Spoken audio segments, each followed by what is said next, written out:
Good to have you here. This is Omni View, episode 48 for May 12th, 2026. Multiple perspectives, one briefing. We'll cover what happened, how different viewpoints frame it, so you can decide for yourself. Pakistan's airstrike on an Afghan rehabilitation center has left families demanding answers and raised fresh questions about accountability in cross-border conflict. Pakistani forces struck a rehabilitation center in Afghanistan, killing 269 people according to local reports. The United Nations has indicated the death toll may be higher. Families of the victims are now pressing for an investigation into whether the attack violated international law. BBC reporting frames the incident as a potential war crime that requires independent scrutiny, reflecting long-standing concerns over civilian protection in conflict zones. Afghan voices quoted in the coverage emphasized the human cost and the lack of clear justification for targeting a medical facility. Pakistani authorities have not publicly detailed the military rationale in the available accounts, leaving room for differing interpretations of intent and proportionality. What evidence would be needed to determine whether the strike targeted combatants or civilians? Shifting now to Australia, where the federal budget is taking center stage tonight. Treasurer Jim Chalmers is set to deliver the 2026 federal budget, with expected adjustments to the capital gains tax discount. Shadow ministers have already criticized any moves that could increase taxes on housing. The government continues to highlight existing programs aimed at boosting home construction. The Guardian coverage presents the budget as a test of the government's ability to address housing affordability without discouraging new supply. Opposition figures argue that higher taxes on property would reduce incentives to build, prioritizing market signals over direct intervention. Both sides agree that more homes are needed. They differ on whether tax settings or spending programs are the more effective lever. How might changes to capital gains tax affect decisions by property investors? Now, to really understand this story, there's something most coverage leaves out about how national budgets actually come together.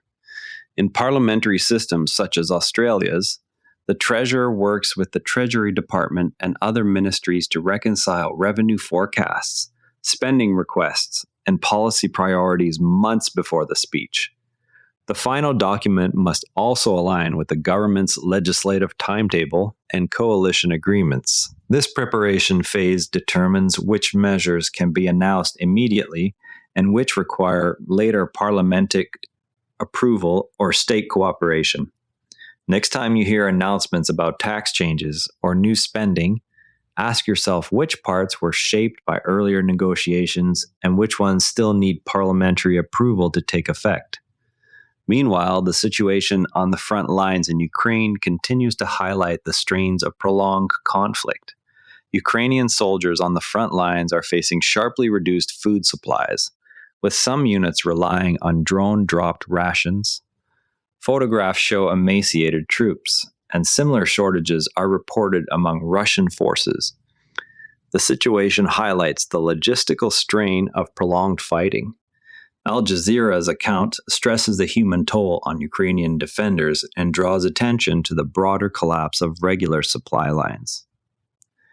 Russian state media have offered limited comment on their own troops' conditions, focusing instead on operational progress. Independent observers note that both sides face comparable challenges in sustaining large forces over extended periods. How do modern militaries maintain food distribution under constant drone and artillery threat?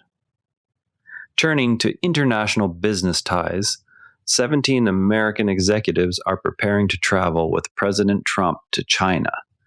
The group includes Elon Musk and Tim Cook, and the visit aims to address trade and technology issues between the two countries.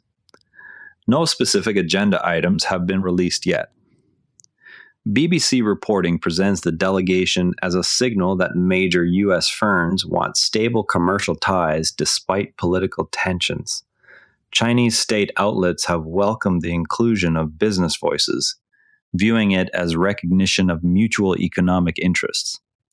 Some U.S. commentators see the trip as an attempt to separate corporate priorities from broader strategic competition.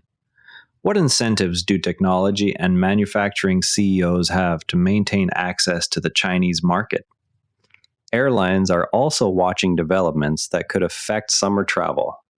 Rising oil prices and supply concerns have prompted analysis of which carriers are best positioned to avoid widespread cancellations. British holiday makers may face uneven service depending on the airline they choose. Data reviewed by outlets shows variation in fuel hedging strategies across carriers. Mail online coverage highlights that some airlines have secured longer-term fuel contracts, giving them an advantage if shortages persist. Industry analysts note that carriers with newer, more efficient fleets may absorb higher costs more easily. Travel groups emphasize that passengers should check flexibility policies before booking peak season trips. How do fuel hedging contracts actually protect airlines from sudden price spikes? Across the continent of Africa, leaders are weighing options for artificial intelligence development. Countries across the continent are discussing how to develop local AI capacity while protecting data sovereignty. Several nations have rejected proposals to store citizen data in the United States. France is positioning itself as an alternative partner at the ongoing Africa Forward Summit in Nairobi. France 24 reporting frames the debate as a contest between US, Chinese, and European approaches to technology partnerships. African officials stress the need for local skills and infrastructure before large-scale AI adoption. Summit participants note that data storage decisions reflect wider concerns about digital independence and long-term economic control. What practical steps are required to build domestic AI talent and computing infrastructure? Before we go, watch for further details on how the upcoming US-China meetings unfold and whether any agreements on technology access emerge. That's OmniView. For full source links and more context, check out today's written briefing on the OmniView Summaries page. As always, compare outlets, look for primary documents, and separate what's known from what's assumed. If balanced perspectives are valuable to you, share this with a friend and subscribe wherever you listen. See you tomorrow.